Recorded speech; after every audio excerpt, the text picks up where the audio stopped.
The storms also killed a husband and wife in Lamar County. Paul and Ellen Gunter died when a tornado destroyed their home on Grove Street. Someone found their adopted daughter in the front yard. She's recovering in a hospital.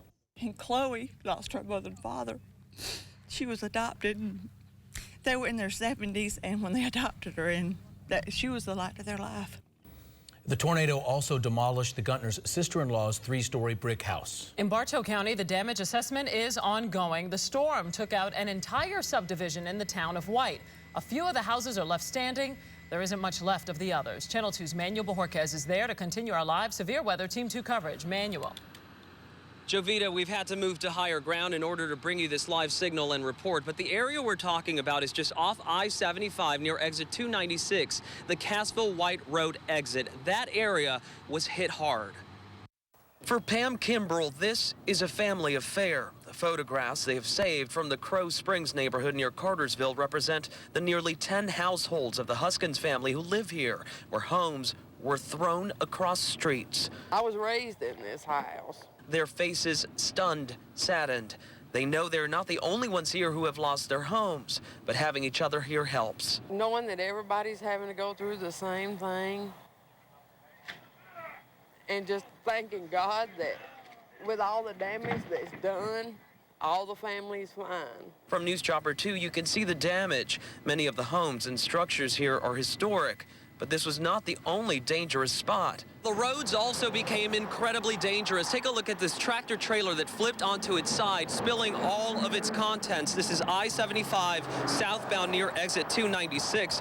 I'm told the driver miraculously survived this, was able to simply walk away. Back in the Crow Springs neighborhood, they are still working to assess the damage and begin what will be a long cleanup. Pam Kimbrell pointed out to us a nativity figurine that remained intact. She feels that's a sign. I think God was watching over them, made sure they got out of the house in time, and that's just a sign to me that everything's going to be fine. And what's really helping those family members cope right now is the fact that no deaths have been reported here in Bartow County. A deputy told me about an injury, a woman who broke her leg during the storm last night. Those deputies securing those areas right now that were hard hit, trying to remove all the hazards as people try to clean up. We're live in Bartow County. I'm Manuel Bojorquez, Channel 2 Action News. Our live Team 2 coverage continues from the air right now. Jason Durden, live in News Chopper 2. And these images, Jason, over Fayetteville Road.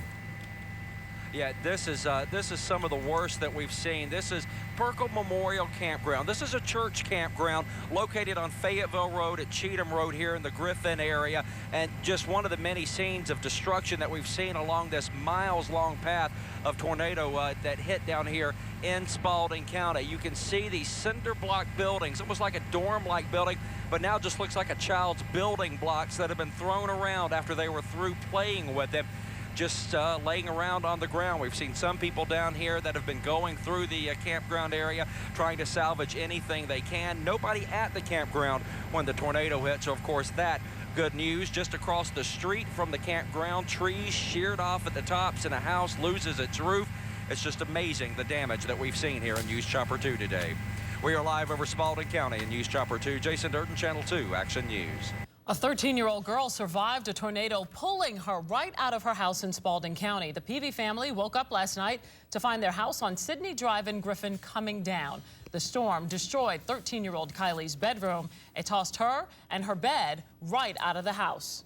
It pulled the walls apart. It must have pulled her bed out the wall with it. And when I ran through the door, she was barely talking.